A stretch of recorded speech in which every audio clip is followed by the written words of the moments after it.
Hey everyone, this is Carol, and welcome to Speakerman Speaks Retail, where we navigate retail from now to next through my latest retail trajectories and interviews with industry experts who help us chart the course. Well, it's that time of year again. The NRF Big Show is just around the corner. Right now, I'm setting up client catch-ups, collaboration exploration chats, and 2025 planning sessions at the show. Ping my people at team@speakermanretail.com to set something up. I am so looking forward to reconnecting with so many of you in 3D at the show. Over a decade ago, I forecasted that retailers and brands would evolve into media companies.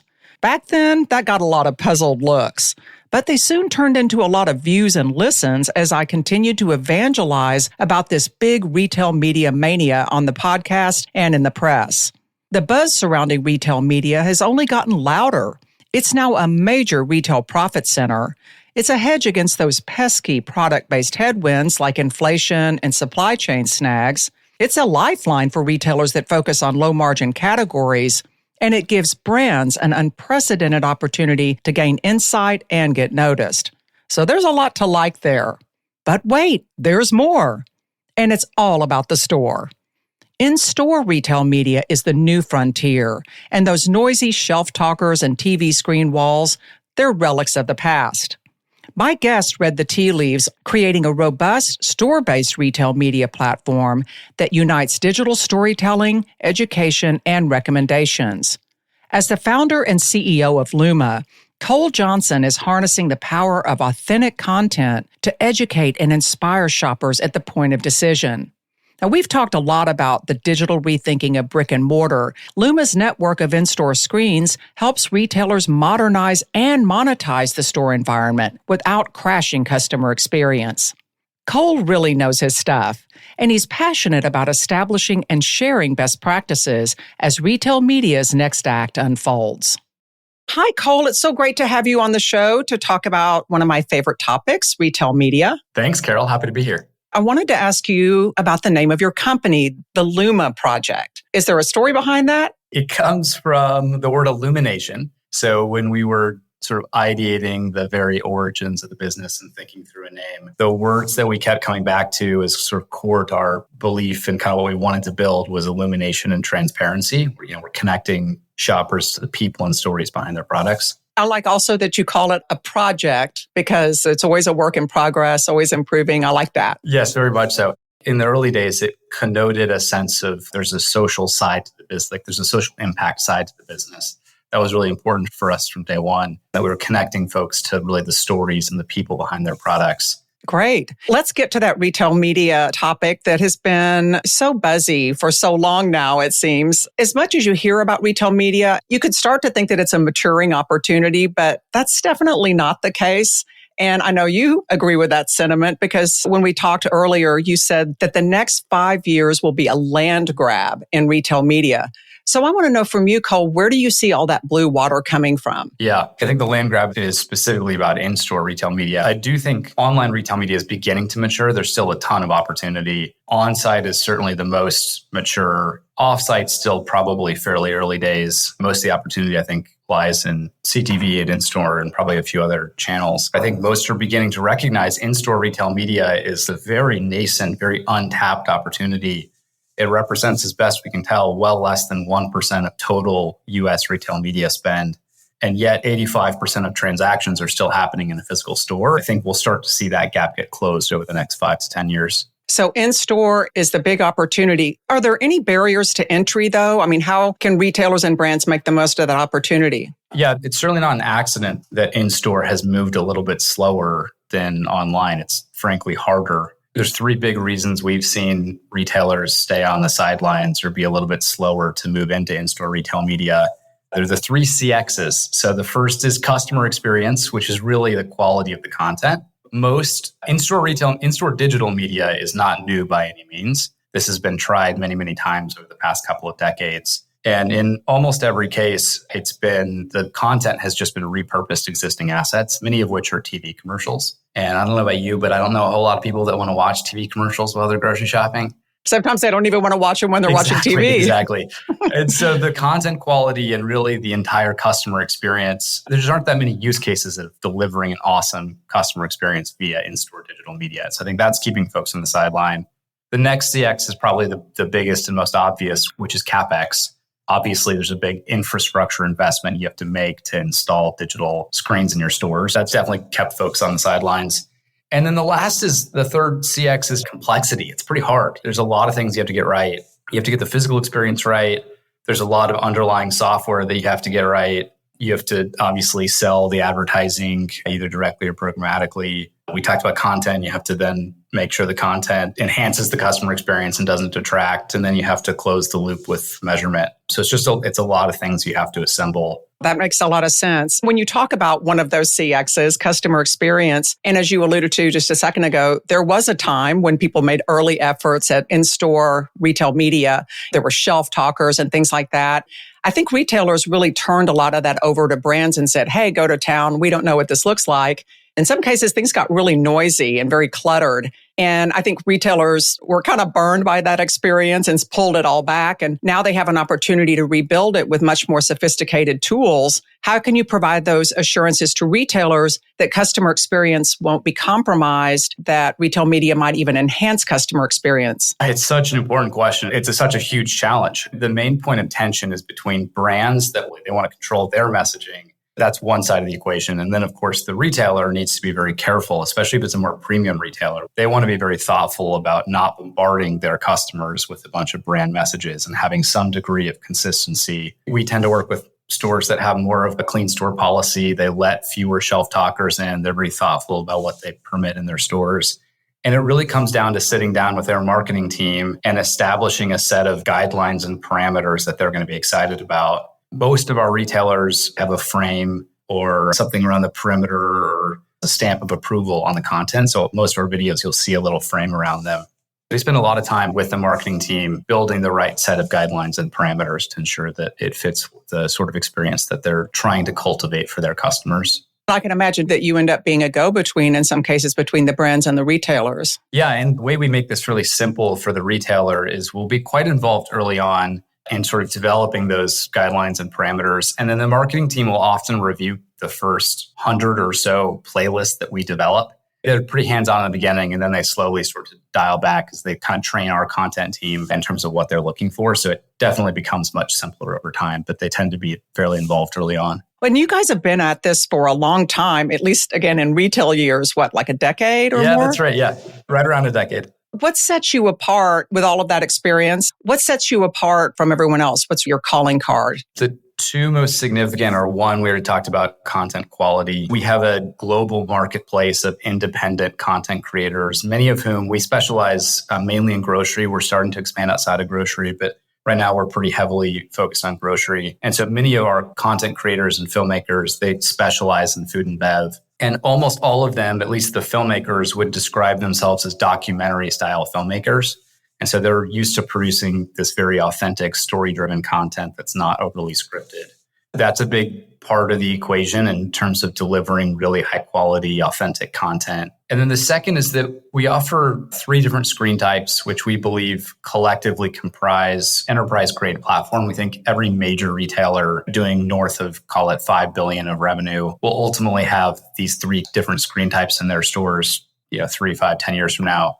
And those are atmospheric screens, number one. So those are not connected to merchandise. They are at the store entrance, or they hang from the ceiling, or they're at the checkout. But again, they're not connected to merchandise in any way. Number 2 is high value space screens, which integrate directly with merchandising. So those are typically on an end cap, but they can be other kinds of promotional space like a center aisle display.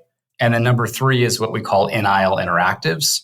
Any screen type can be interactive, but we find that having smaller screens in the middle of the aisle that really solve real customer problems. So maybe they invite you to answer a few quick questions and get a personalized wine recommendation, or they enable you to search for the ingredients of a certain product or figure out how to pair it or turn it into a recipe, et cetera.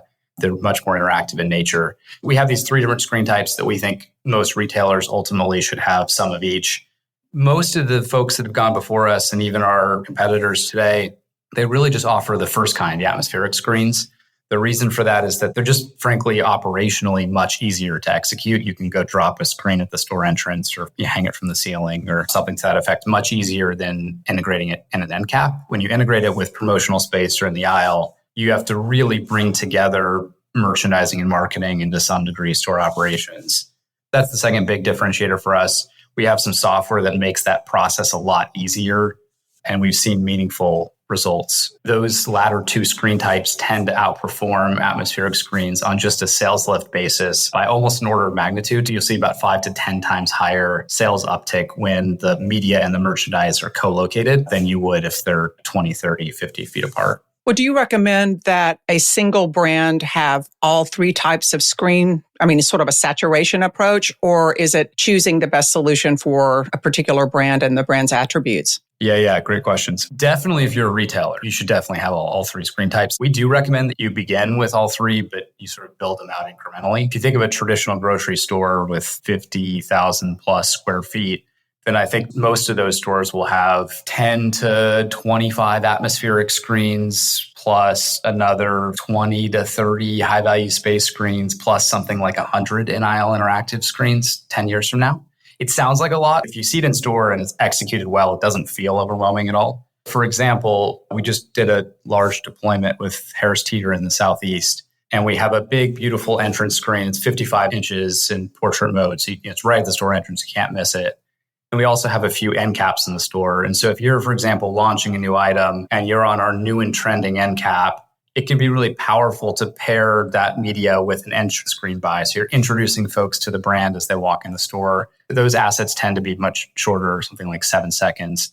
And so maybe it's a very brief introduction to the brand as folks walk in the store. And then when they actually get to the new and trending end cap, maybe there it's a 15 or a 30-second video that really tells you the story behind this new item and why it was launched. So they can come together quite nicely, but it really just depends on the brand's objectives. If it's a more upper funnel buy that's focused on reach and impressions, then something like an atmospheric campaign tends to work better. If they're focused on more lower funnel KPIs where they really want to drive sales or loyalty, then a high value space or an in-aisle interactive might be a better purchase for them. I wanted to ask you too, with retailers focusing so much on private brands, kind of ebbs and flows, but I've been saying that there's a private brand palooza going on right now because a lot of retailers have these really highly developed, good, better, best private brand programs that they're really proud of and make them a destination.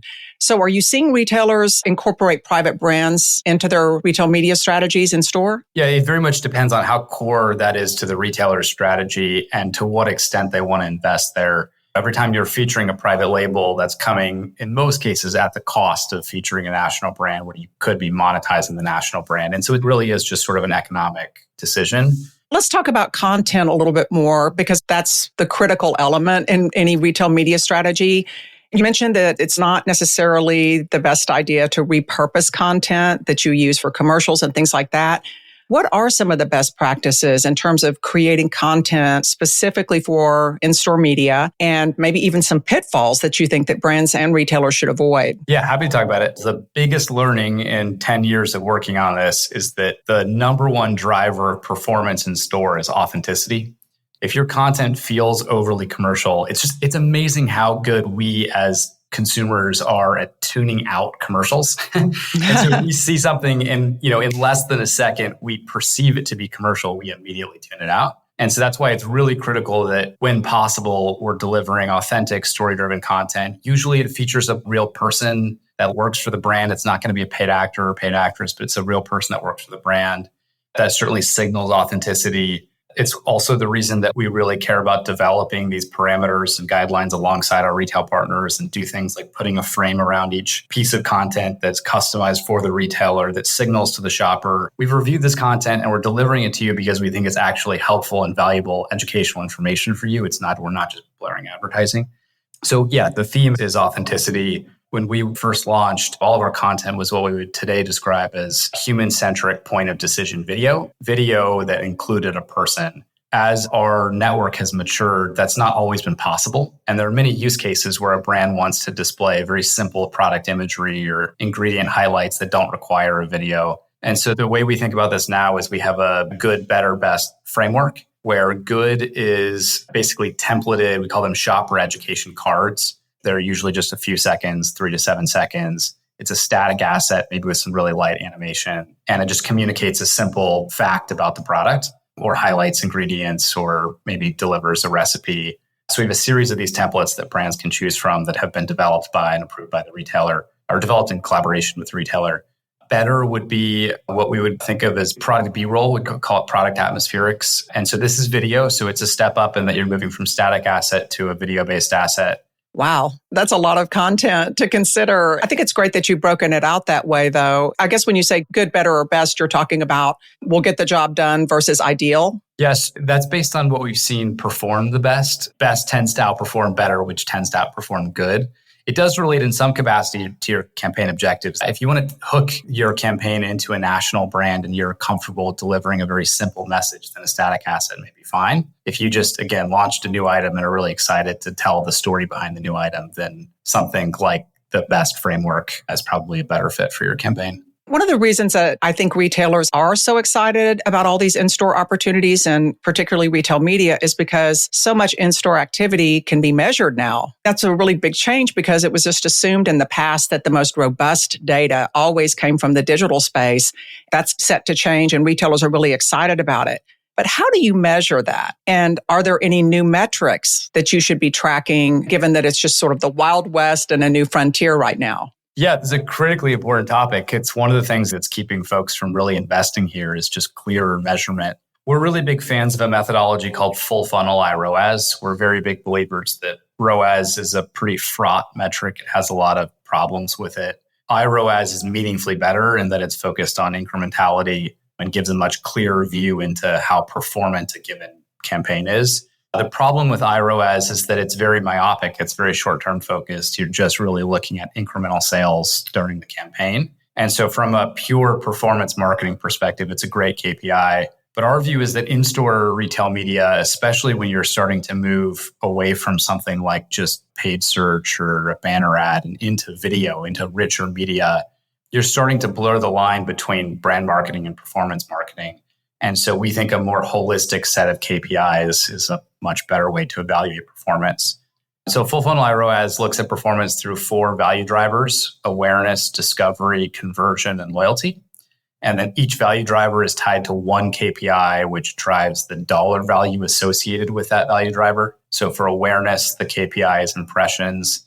For discovery, the KPI is incremental first-time customers acquired during the campaign. For conversion, the KPI is incremental sales during the campaign. So same thing as iROAS. And then for loyalty, we basically ask the question for everybody that bought your brand before, during, and after the campaign, did they spend more after the campaign than they did before? Did you sum those up and that drives your full funnel iROAS? So we're really big believers in this methodology. It gives a much more holistic view into how a given campaign performed. And critically, because it's so robust, you can also calculate basically any other metric that you might want to calculate from full funnel iROAS. So if you want to compare apples to apples, you can derive iROAS, you can derive your CPM, you can derive your CAC, whatever metrics you most care about, you can pull out of full funnel iROAS. And that's unique to Looma, or is it something that you adopted from someplace else? No, we developed it, although we have no intent of keeping it just in-house. We really think it's how in-store retail media should be measured. And so we want and expect folks to sort of follow suit over time. You had mentioned before that a lot of your work right now is in the grocery space. And I always think of grocery as the ultimate test of fire because, it's a complex business. It's really set apart from practices and other categories. It's a low margin business, which creates a lot of challenges for retailers. And on top of it, it's getting super competitive because it seems like everyone out there wants to be in the grocery business. What have you learned working in the grocery space in terms of how retailers can differentiate, how retailers can plump up those margins? Do you have any secrets you can share? The main thought is that's the reason retail media is so exciting, is that it's a 50 to 70% plus gross margin opportunity for a category that's used to single digit margins. I don't think in-store retail media will have quite the same margin profile because of the inherent nature of requiring infrastructure and CapEx, but I don't think it should be far off. I think it should be within 10 to 15 percentage points from a gross margin perspective of online retail media. And so it still represents a massive opportunity. In terms of quantifying the economic impact, it's really hard to tell because I really believe we're in the first inning of in-store retail media. The target we've set for most of our retail partners is we want to be delivering at least $1 million of incremental bottom line for every $1 billion of top line that they do. And then we want to basically double that via sales lift. So the value of in-store retail media is a blend of the advertising revenue and the incremental sales. And so we want to be delivering between $1 and $2 million of incremental impact for every $1 billion of top line that our retailers are doing. When you're a single digit margin business, that's a really meaningful number. So the upside's quite high. Absolutely. Do you see ways that this model parlays to other categories? Are there other categories that you think are just natural growth opportunities for Looma and just in the space in general? Yeah, certainly. We just recently expanded into club wholesale, which is like, half a step away from grocery, and that they carry food and bev, but also more than food and bev. And so that's been a fun learning experience for us. I think it applies pretty much universally across all of retail. Some of the other verticals that we're excited about are beauty comes up a lot. That's really interesting. Outdoor, like an REI, Dick's Sporting Goods kind of environment is really compelling. Those are higher ticket items there that require more education. So that's really interesting. Pets compelling, tends to be reasonably high velocity, very high emotional attachment. And so lots of interest in understanding the products that you're buying. A number of additional verticals, but those are a few that we're pretty excited about. Yeah, and it sounds like all of them benefit from that storytelling aspect and authenticity and all of the things that you mentioned as being keys to the kingdom. Yeah, absolutely. This has been such a great conversation about where you see retail media going next, particularly in store. It's so exciting. And again, something that maybe people assume is already much further along than it really is. What's next? Yeah. Gosh, like I said, this is first inning, so there's a lot. The playbook is in place. At least for us, I really feel confident that we have the right product for in-store retail media. It's a blend of the three screen types I talked about: atmospheric, high-value space, and aisle interactives.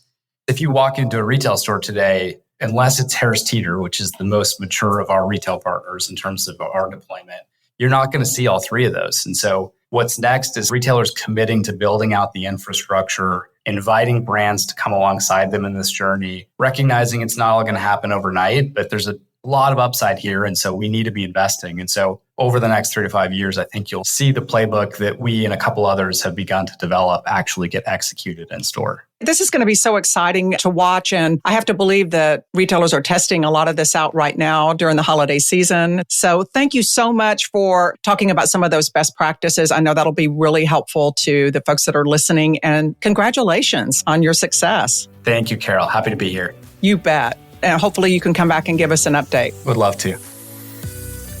To learn more about the work that Cole's doing at Looma, visit theloomaproject.com. That's Looma. Or you can follow Cole on LinkedIn.